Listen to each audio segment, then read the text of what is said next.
Bismillahirrahmanirrahim. Assalamualaikum warahmatullahi wabarakatuh. Waalaikumsalam warahmatullahi wabarakatuh. Alhamdulillahirabbil alamin. Wassalatu wassalamu ala asyrofil anbiya'i wal mursalin wa maulana Muhammadin wa ala alihi wa sahbihi ajmain. Amma ba'du. Bapak-bapak, ibu-ibu, jamaah al-akbar yang senantiasa dirahmati dan dimuliakan oleh Allah Subhanahu wa taala. Patut kiranya kita senantiasa memanjatkan puji syukur kehadirat Allah SWT dengan limpahan rahmat dan nikmatnya. Pada malam hari ini kita kembali dapat berwajah dalam rangka meningkatkan taklim kita. Semoga sholawat dan salam senantiasa terlimpah atas junjungan Nabi besar Muhammad SAW, keluarganya, sahabat-sahabatnya, dan pengikut-pengikutnya yang setia dan istiqomah sampai akhir zaman, termasuk kita semua ini. Amin ya rabbal alamin. Amin. Alhamdulillah, kita adalah termasuk orang-orang yang diberikan kekuatan iman oleh Allah SWT. Terbukti pada malam hari ini, sekalipun dalam keadaan hujan gerimis, kita masih diberikan kekuatan untuk beribadullah, yaitu apabila melakukan sholat isya secara berjamaah. Insya Allah akan kita lanjutkan dengan menghidupkan sunnah Rasulullah SAW, yaitu pengajian. Untuk 2 pekan yang lalu atau 2 hari Rabu, Bapak Ustadz tidak bisa hadir karena berbagai halangan menghampiri beliau, ya, diantaranya sakit, kemudian yang kedua ada keperluan yang lain. Alhamdulillah saat ini pada malam hari ini, sekalipun hujan, beliau tetap berada di tengah-tengah kita untuk memberikan tausiahnya. Selanjutnya, karena memberikan waktu, kami persilakan untuk memberikan tausiahnya. Bismillahirrahmanirrahim. Assalamualaikum warahmatullahi wabarakatuh. Waalaikumsalam warahmatullahi wabarakatuh. Alhamdulillahilladzi a'tana sihhatan wa 'afiyatan fi hadhil lailah min lailatil arbi'a fi syahri dzil hijjah walladzina nawwara qulubana bil huda wal hidayah wa ja'alana minal muslimin wal muslimat wal mu'minin wal mu'minat ummat sayyidina Muhammadin sallallahu alaihi wasallam ummatan wasata fid dini wad dunya wal akhirah. Asyhadu an la ilaha illallah wahdahu la syarika lah wa asyhadu anna Muhammadan abduhu wa rasuluh. Allahumma shalli wa sallim ala nabiyil karim sayyidina Muhammadin wa ala alihi wa sahbihi ajma'in. Wa qala ta'ala fil Qur'anil azim, a'udzu billahi minasyaitonir rajim. Bismillahirrahmanirrahim. Ya ayyuhalladzina amanu ittaqullaha haqqa tuqatih wa la tamutunna illa wa antum muslimun. Shadaqallahul azim. Wa qala Nabi sallallahu alaihi wasallam, min tamamin ni'mat dukhulul jannah wal fawzi minan nar. Amma ba'du. Bapak-bapak, ibu-ibu, jemaah masjid yang dirahmati dan dimuliakan oleh Allah Subhanahu wa taala. Tidak henti-hentinya dan tidak bosan-bosannya kita untuk bersyukur kepada Allah Subhanahu wa taala. Alhamdulillah, Allah Subhanahu wa taala masih memberikan kesehatan jasmani rohani, umur sampai detik ini menemui di bulan Dzulhijjah yang insya Allah beberapa hari lagi kita akan memasuki tahun baru Hijriah, tahun 1446. Tinggal beberapa hari lagi. Dan alhamdulillah pula kita masih diberikan keistiqomahan untuk memperkuat keislaman kita, keimanan kita, ketakwaan kepada Allah Subhanahu wa taala. Maka oleh karena itu kita perlu mengkaji terus tentang masalah keimanan ini hadirin.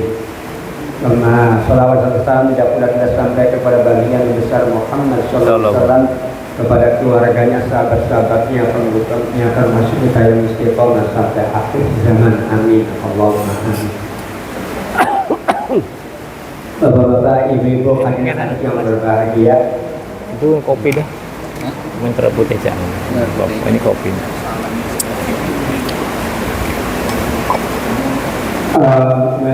minggu yang kemarin kita menerangkan tentang keimanan dan juga orang yang tidak beriman kepada Allah Subhanahu wa taala, maka sekarang kita akan menggali tentang apa tugas-tugas orang yang beriman. Kita ini hadirin beruntung diberikan oleh Allah Subhanahu wa taala jadi orang yang beriman. Ya tentunya iman dengan rukun iman yang 6. Wabil khusus yaitu iman yang pertama, yaitu iman kepada Allah Subhanahu wa taala. Mulanya kita perlu mengetahui apa tugas kita sebagai orang yang beriman ini.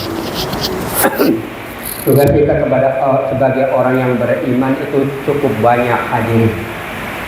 Namun walaupun banyak dapat kita simpulkan menjadi 7S. 7S Pak. Ada 7S. Yang pertama yaitu syahadatain. S-nya itu syahadatain. 2 kalimat syahadat yang bunyinya asyhadu alla ilaha illallah. Itu syahadat Allah.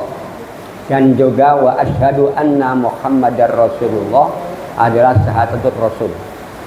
Yang dimaksudkan syahadat ini dengan syahadat ini adalah kita bersaksi atau berbaiat di hadapan Allah Subhanahu wa taala dengan betul-betul. Syahadat ini kita gunakan yaitu bil qauli, pertama dengan ucapan.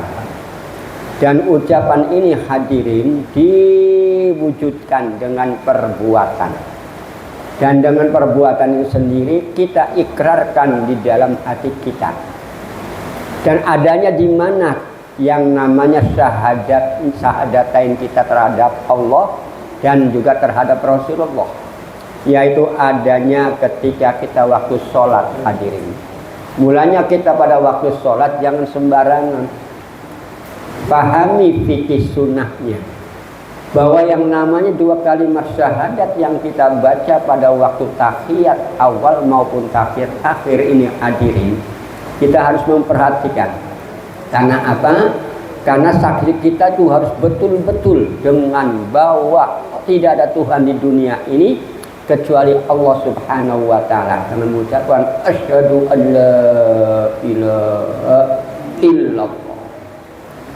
Mulutnya ngomong, tangannya ini perbuatannya, dan illallah hati kita ini hadirin mengikrarkan bahwa di dunia ini tidak ada Tuhan kecuali Allah, bahwa Allah itu yang Maha Esa, Allah yang Maha Rahman, Allah yang Maha Rahim, Allah yang Maha Pengampun, Allah yang Maha memberikan rezeki, Allah yang Maha segala-galanya yang ada di Asmaul Husna hadirin. Ini hadirin, mulanya keyakinan kita itu diikrarkan. Mulanya syahadat kita yang betul kepada Allah. Dan yang kedua, wa asyhadu anna Muhammadar Rasulullah. Aku bersaksi bahwa Nabi Muhammad itu Rasul Allah. Yang dimaksud bagaimana hadirin kita bersaksi kepada Nabi Muhammad, bahwa beliau Nabi Muhammad itu adalah sebagai uswatun hasanah, orang yang menjadi teladan yang indah, teladan yang indah dalam beribadah. Sebelum yang namanya Nabi Muhammad ini hadirin ada di dunia, ibadahnya manusia tidak seindah seperti sekarang. Buktinya hadirin, dengan datangnya Nabi Muhammad menjadi Nabi dan Rasul, kita ibadah. Ada enggak orang yang ibadah tidak pakai baju? Alhamdulillah, dengan adanya Nabi Muhammad itu jadi teladan, pakailah baju. Dan juga Nabi Muhammad dalam ibadah ini hendaklah badannya suci, bersih, pakaiannya bersih, tempatnya bersih, dan juga rohaninya bersih. Ini hadirin, mulanya kita harus bersahadat, berkeyakinan bahwa Nabi Muhammad itu adalah sebagai uswatun hasanah atau contoh teladan yang indah dalam beribadah. Bahkan Nabi Muhammad itu sendiri hadirin contoh teladan yang indah dalam semua bentuk hidup dan kehidupan. umat manusia.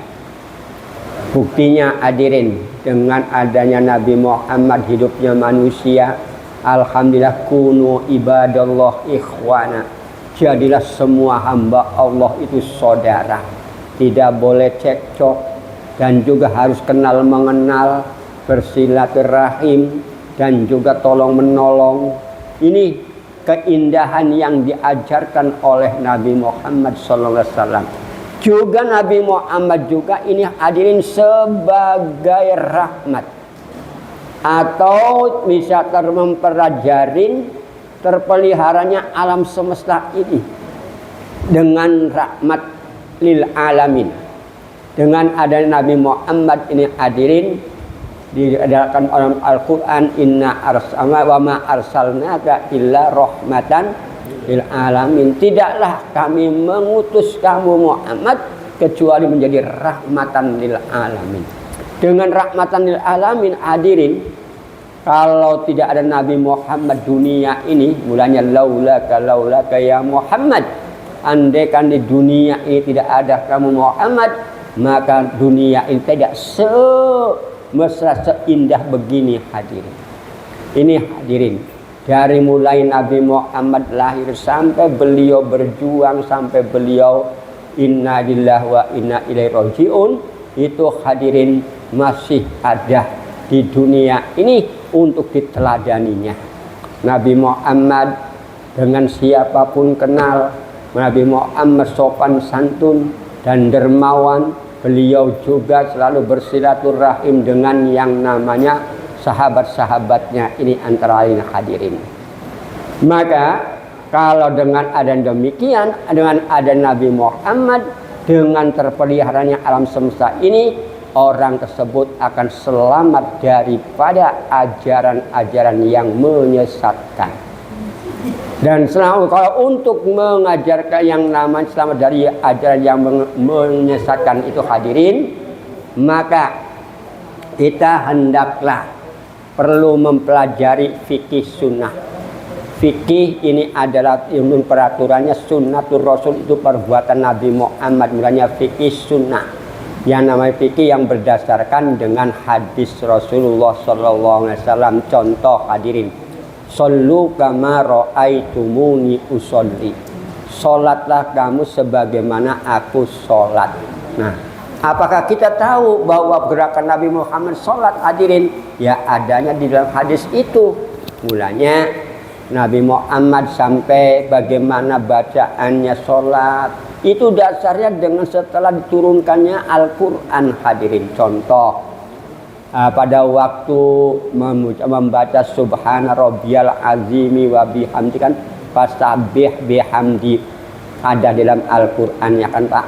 Di samping itu juga waktu sujud membaca subhana rabbiyal a'la wa bihamdi, yaitu yang sabbih isma rabbikal a'lal ladzi khalaqa fasawwa. Ini disuruh dengan hadis Rasulullah, jadikanlah yang namanya subhana rabbiyal azimi doa untuk pada waktu ruku dan pada waktu sujud subhana rabbiyal a'la wa bihamdi. Ini dasar namanya fikih sunnah ini hadirin.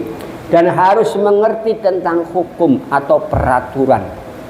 Nah, dengan peraturan maka akanlah kita ini tidak hidupnya campur raut ya Pak.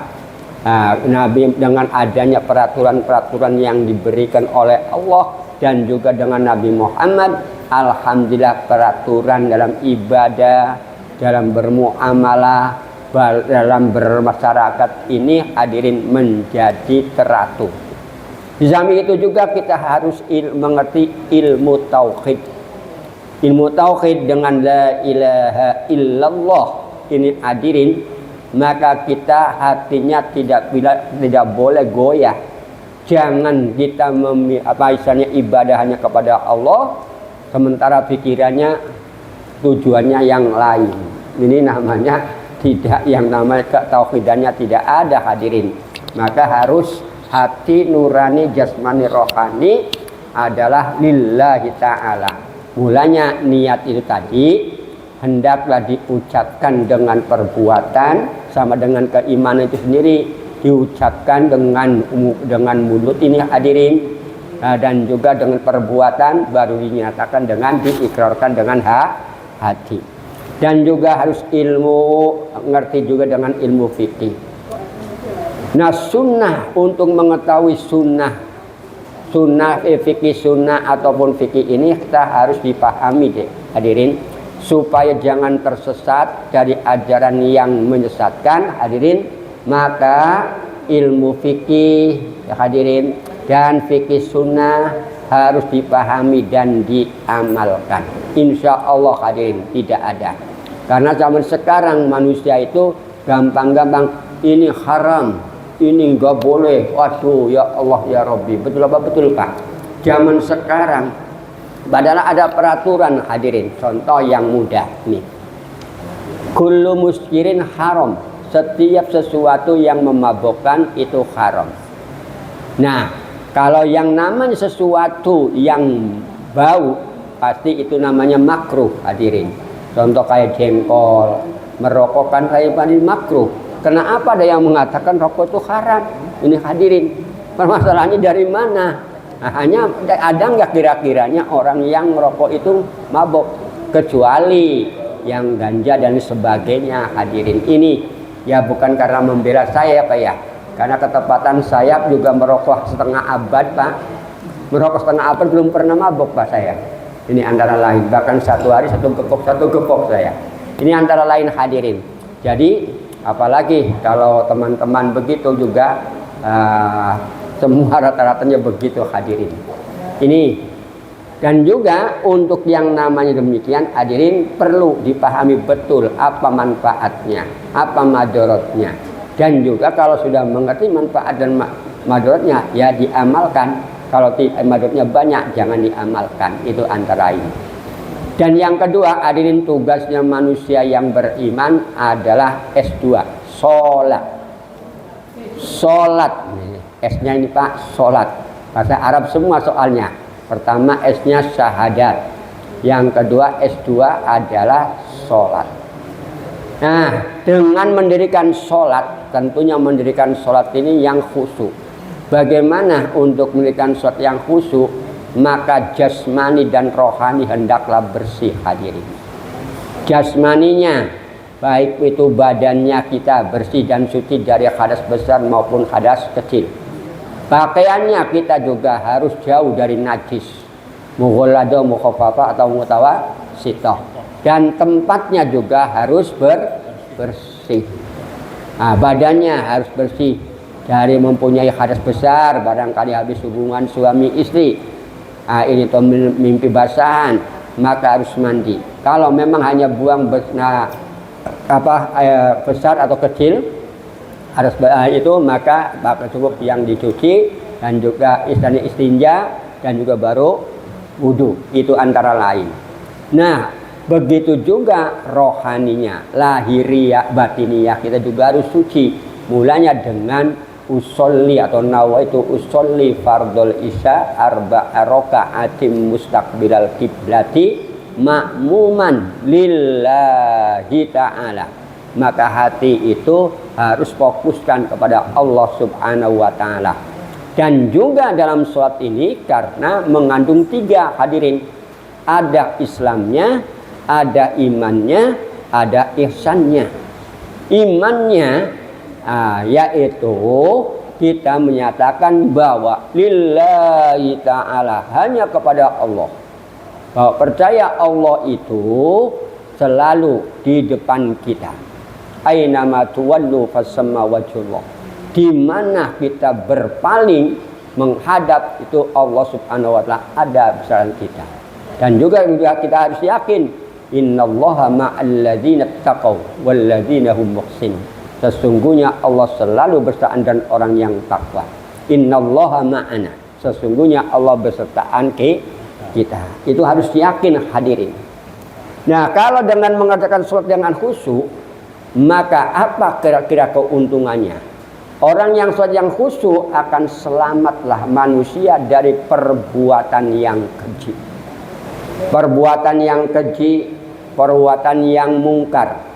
Mulanya benar, innas sholata tanha anil fahsya wal munkar. Sholat itu hadirin bisa mencegah daripada perbuatan yang kekidangan yang mungkar, dan juga selamat dari perbuatan yang menjijikan dan perbuatan yang merusak. Ini dengan sholat hadirin. Itu kalau sholatnya itu betul-betul. Mulanya sholatnya itu kalau bisa usahakan dengan yang khusyuk. Yang khusyuk itu hadirin, ya tentunya kita untuk menggampang kalau pakaiannya udah bersih, maka tinggal melihat bahwa kita sujudnya di mana. Tapi tolong yang namanya dengan sujud itu jangan memikirkan, oh yang namanya sajadahku jelek. Jangan hadirin. Ini sebagai untuk mengatakan bahwa supaya ya muka, lihat kita, hidung kita mencium tuh hadirin. Ya kalau memang bau kan nggak enak, ya kan? Kalau yang namanya baunya enak, pastinya akan sujud itu membaca subhana rabbiyal a'la wa bihamdi, subhana rabbiyal a'la wa bihamdi, subhana rabbiyal a'la wa bihamdi, sampai subuhun kudusun rabbuna wa rabbul malaikatu waruh, tambah 3 kali.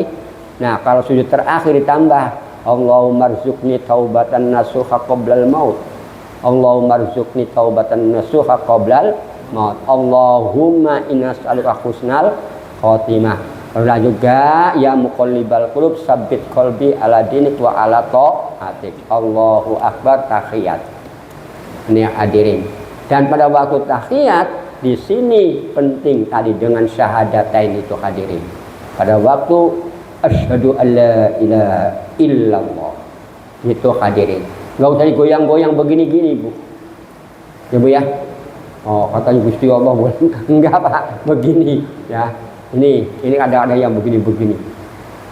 Ada yang begini-begini. Nah, enggak usah, pokoknya begini aja lah. Ya, Pak ya. Nah, ini. Oke. Selanjutnya, hadirin cukuplah dengan mendirikan sholat yang khusyuk. Maka kalau kita sholatnya yang khusyuk, dunia ini akan makmur hadirin. Dan dunia ini akan aman. Buktinya bisa khusyuk. Karena apa jadi makmur dan aman? Bapak pada waktu habis sujud pertama kan membaca Rabbil firli warhamni wajburni warfa'ni warzuqni wahdini wa'afini wa'u'ani. Kalau afini diberikan kesehatan, kalau tidak diberi rezeki enak enggak, Bu? Kalau diberi rezeki tapi tidak sehat, enak enggak, Pak? Enggak enak. Maka doa yang sempurna di situ hadirin, yaitu Rabbil firli warhamni. Rabbil firli, ampuni dosa.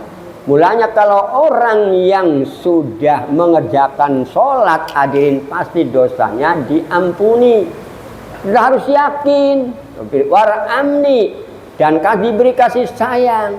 Mulanya ya hayyu ya qayyum bi rahmatika astaghisu. Wahai dat yang maha hidup, wahai dat yang maju meneng jare wong Jawa. Ya Pak ya, meneng enggak Pak? Yang kekal jumeneng, bi rahmatika, dengan rahmatmu astaghisu, aku minta pertolongan. Kita itu hadirin tanpa dapat pertolongan Allah Subhanahu wa Ta'ala tidak akan sehidup begini. Mulanya manusia itu perlu bersyukur kepada Allah Subhanahu wa Ta'ala. Kalau tanpa adanya karunia dari Allah hadirin, kita tidak bisa hidup sesejahtera begini. Manusia itu lemah. Khuliqal insan dha'ifa. Manusia diciptakan dalam keadaan lemah. Tanpa diberi karunia oleh Allah, ada akal, ada pikiran, ada tangan, ada semua ini hadirin. Tapi manusia kadang-kadang lupa, hanya karena kemampuannya dan kekuatannya. Tak berpikir bahwa kita diberikan kekuatan dan juga kemampuan itu adalah karunia dari Allah. Mulanya dengan sholat yang khusyuk hadirin, maka karena yang namanya dengan doa Rabbil firli warhamni, kehidupan kita ini hadirin akan makmur dan akan makmur dengan yang namanya aman. Dan juga dengan Rabbi firli warhamni wajburni, kita ini akan terdapatlah yang namanya akhlak yang mulia. Pernah nggak Bu pada waktu ngomong Rabbi firli warhamni wajburni, ada nggak Bu? Ya pasti bahasanya bagus kan Pak? Itu menjadi akhlak yang mulia.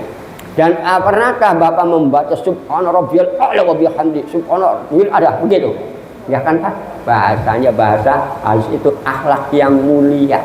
Indah mulanya mengerjakan sholat itu hadirin. Dan juga yang namanya akan menimbulkan kesejahteraan, kemakmuran, merata serta keselamatan yang abadi. Tegasnya hadirin, dengan sholat yang khusyuk ini, menerima dengan sholat khusyuk akan tercapailah kemakmuran manusia ini dengan doa tadi hadirin Rabbi firli warhamni. Mulanya bapak-bapak, ibu-ibu, coba kira-kiranya sudahkah yang namanya doa Rabbi firli warhamni yang 8 itu sudah dirasakan belum Pak? Kalau saya sih perasaannya sudah Pak. Kalau doa Rabbana atina fid dunya hasanah sudah belum Pak? Saya belum. Karena apa? Dunia udah bahagia, akhiratnya wallahu a'lam. Saya di dunia nggak sengsara, wallahu a'lam di akhirat sengsara. Saya tidak mau di dunianya miskin, akhiratnya miskin, tak mau saya. Pengennya apa? Di dunianya bahagia, akhiratnya bahagia. Apakah itu doa sempurna? Itu doa sapu jagat. Tahu doa sapu jagat Bu? Orang yang menyapu jalan setiap hari, setiap pagi nyapu kan Pak. Ada nggak kira-kira ada anunya lagi? Daun-daunnya ada. Nah itu Pak namanya sapu jagatnya disapu tapi masih kotor juga. Betul nggak Pak? Tapi kalau doa sempurna, ya semuanya kalau bisa ya tadi Rabbi firli, diampuni, warhamni, dikasih sayang, warhamni, warzukni, diberi rezeki kesehatan. Dengan sehat, alhamdulillah dapat segala-galanya ya Pak ya. Warzukni warfa'ni, dan diangkat, ibu diangkat. Kalau ibu tidak bersyahadat asyhadu alla ilaha illallah, tidak punya titel muslim. Kalau ibu bapak tidak beriman, tidak mempunyai titel mukmin mukminah, muslim muslimah ya Pak. Selagi wajib warfa'ni warzukni wahdini, diberikan petunjuk. Alhamdulillah. Allahumma ya hadi ihdinas siratal mustaqim siratal ladzina an'amta 'alaihim ghairil maghdubi 'alaihim waladdallin. Allahumma ya malik maliki malik ini Pak. Yang namanya maliki yaumiddin, yang namanya isrif anna min adzabi jahannam. Inna adzaba jahannam kana gharama wa inna sa'at mustaqarra wa muqama. Kita di yaumiddin itu meminta kepada Allah, ya malik isrif anna min adzabi jahannam inna adzaba kana gharama wa sa'at mustaqarra wa muqama. Nah ini antara lain hadirin mintaan kita kepada Allah Subhanahu wa taala. Dan selanjutnya wajiburni, dipenuh ditambelin kekurangan-kekurangan kita. Alhamdulillah kekurangan kita ditambal. Contoh Pak, apa hebatnya kita minum 1 gelas, jangan minum 1 hari sampai bisa mampu. Nyatanya pada waktu puasa Bapak makan seberapa, minum seberapa, tapi kuat menjaga 12 jam. Itu adalah wajiburni. Ini antara lain ya, silakan Bapak kaji apakah semuanya sudah didapatin atau belum. Dan dengan yang namanya kemakmuran juga, dengan sholat yang namanya khusyuk, akan kedamaian serta keselamatan di dunia dan juga di akhirat nanti. Dan selanjutnya hadirin, dengan adanya sholat yang khusyuk tadi, dengan suci lahir dan batin, dan timbullah dengan akhlakul karimah, maka akan timbullah manusia itu yang sholatnya khusyuk menjadi selamat, mendapatkan keselamatan yang abadi dengan keamanan, aman hidupnya dan selamat di dunia dan di akhiratnya. Di samping itu juga akan mendapatkan ekonomi yang merata hadirin. Meratanya apa? Ya jelas kalau orang tadi dengan doa Rabbighfirli warhamni wajburni saja kita hayatin, kira-kiranya ibu bapak ekonominya ini cukup atau kurang? Kalau saya merasa cukup, Bu.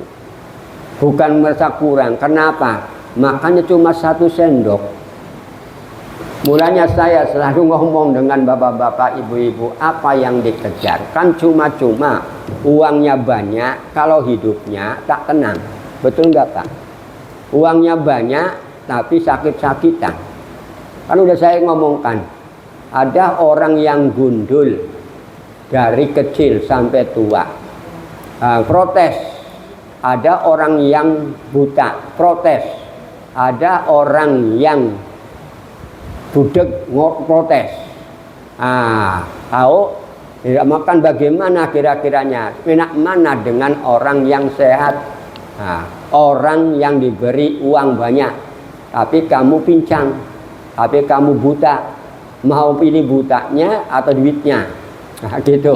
Ya lebih baik ya kalau bisa jangan buta, walaupun nggak punya duit. Dan kalau bisa ya jangan bisu daripada buat duit. Karena apa? Orang bisu makan duit yang yang nggak ada manfaatnya. Orang buta punya duit banyak nggak ada manfaatnya. Betul nggak Pak? Tapi kalau kita ya karena yang namanya melek matanya enak ya nikmatin hadirin. Insya Allah itu semuanya akan penuh keberkahan. Dan dengan kholat yang khusyuk maka hidup kita ini hadirin akan indah, akan bagus di dunia. Karena apa? Yang namanya pada waktu sholat jamaah saja hadirin, begitu assalamualaikum, alhamdulillah tetangga pun nggak ngantuk, assalamualaikum, ya kan Pak? Ini indah. Jadi di dunia saja sudah hidupnya bagus. Dan juga nanti di akhirat pun juga akan indah juga, bagus hadirin. Yang tinggal yang namanya sholat awalu ma'ibtaradullah, pertama yang diwajibkan oleh Allah adalah sholat. Dan pertama yang membuatkan manusia untuk ke surga adalah sholatnya hadirin. Karena sholat itu tidak peduli ya kaya miskin, kalau sudah bersyahadat bagi umat Islam haruslah sholat, tidak peduli kaya miskin hadirin. Ini dan juga dengan sholat yang khusyuk maka akan terhindarlah dari malapetaka. Malapetaka timbulnya karena tinggal sholat hadirin. Coba aja ibu bapak mandinya berapa kali satu hari satu malam Bu? Hanya orang yang mau sholat kan Pak yang mandikan Pak, betul nggak Pak? Orang yang gak sholat insya Allah 1 hari 2 hari pun gak mandi bisa. Karena apa? Gak ada artinya. Akibatnya timbulnya apa Pak? Bu, kalau gak mandi garuk-garuk kan Bu. Ya itu malapetaka namanya. Oke, ibu biasa mandi 1 hari 3 kali, mandinya cuma sekali, meriang gak Bu? Meriang. Ini hadirin. Ini malapetakanya. Dan juga orang dengan sholat yang khusyuk akan terhindar dari azab neraka. Azab neraka ini hadirin. Dan juga kalau yang namanya orang yang khusyuk pasti akan masuk surga dan terhindar dari azab api neraka. Mulanya ayo ibu bapak selagi hayat di kandung badan jangan tinggalkan sholat 5 waktu. Tinggal pilih mau dapat 3, mau dapat 2 atau dapat 1. Kalau sholatnya inna sholata kanat alal mu'minina kitaban mawquta. Sholat bagi orang mukmin ini waktunya sudah ditentukan. Tinggal pilih. Kalau sholat di awal waktu hadirin dapatnya 3 ya, keridhaan Allah, rahmat Allah dan ampunan Allah. Kalau di tengah dapatnya 2, tinggal rahmat dengan ampunan. Kalau yang namanya di terakhir rahmatnya saja atau ampunannya saja, tapi ridho Allahnya hilang. Maka oleh karena itu awal waktu. Kalau tidak sholat dapatnya satu, yaitu siksa Allah. Allah mau pilih mana? Silakan. Itu kan bebas hadirin. Ya sama seperti orang yang haji, padahal mau lempar jumroh. Ini mau rebutan waktu cari yang afdol, tak pernah berpikir bahwa desakan-desakannya manusia karena pengen yang afdol, semuanya afdol hadirin. Yang tak afdol itu yang nggak mengerjakan. Begitu disuruh oleh Nabi Muhammad, yassiru wala tu'assiru, berbuat mudahlah kamu, jangan mempersulit. Itu hadirin. Dan juga basiru, berbuat bahagialah kamu, jangan membuat derita. Banyaknya orang itu dimudahkan tapi mau mencari penderitaan, maka terjadilah tabrakan-tabrakan. Itulah hadirin, karena apa? Mengingkari sunnatul Rasul. Ini hadirin, dengan peraturan-peraturan yang tentu. Selanjutnya hadirin, tugasnya yang kedua umat orang yang beriman adalah yang ketiga, yaitu sedekah. Dan ingat hadirin, sedekah itu bisa berupa harta, bisa berupa non harta. Ya. Nah, tinggal pilih. Karena sedekah nanti saya terangkan ada 7 macam sedekah. Mau pilih mana yang kira-kiranya bisa dikerjakan oleh Bapak Ibu. Dengan sedekah, ingat-ingat kalau kita punya harta disedekahkan hadirin, mana kosot mal bis sedekah. Harta benda kita tidak akan kurang kalau dengan harta benda kita disedekahkan hadirin. Ini perlu prinsip satu. Jadi saya ada di sini yang namanya orang membangun, pasti di situ memberikan isu mana kosot mal bis sedekah. Tidak ada harta yang kurang kalau disedekahkan hadirin. Nah, yang disedekahkan itulah harta kita sebenarnya. Yang tinggal itu bukan harta kita. Boleh jadi kita meninggal dunia, siapa yang makan, Pak? Mending anak. Siapa anak? Begitu meninggal, besoknya anaknya meninggal lagi, siapa lagi yang makan, Pak? Terus-terusan begitu hadirin. Ini rupanya sedekah kita itulah yang akan menemani kita nanti kalau sendirian. Antara lain hanya hadirin. Maka kalau dengan sedekah atau berzakat, apa bedanya zakat, sedekah, infak? Ya hadirin, semua ini ada sedekah, zakat juga sedekah, infak juga sedekah. Yang membedakan adalah waktunya hadirin. Ya, sedekah ini ada yang wajib, ada yang sunnah. Yang wajib itu zakat. Zakat ini ada zakat fitrah, ada zakat mal. Nah, hadirin, waktunya ditentukan. Kalau zakat mal itu dalam 1 tahun. Tapi kalau pengen nilainya itu tambah ya di bulan Ramadan ya Pak ya. Padahal kalau Bapak Ibu mempunyai perusahaan atau buka toko, modalnya 100 juta. Tanggalnya itu hadirin 1 Januari, bulan Januari tahun 2025 buka. Nah, ini 100 juta.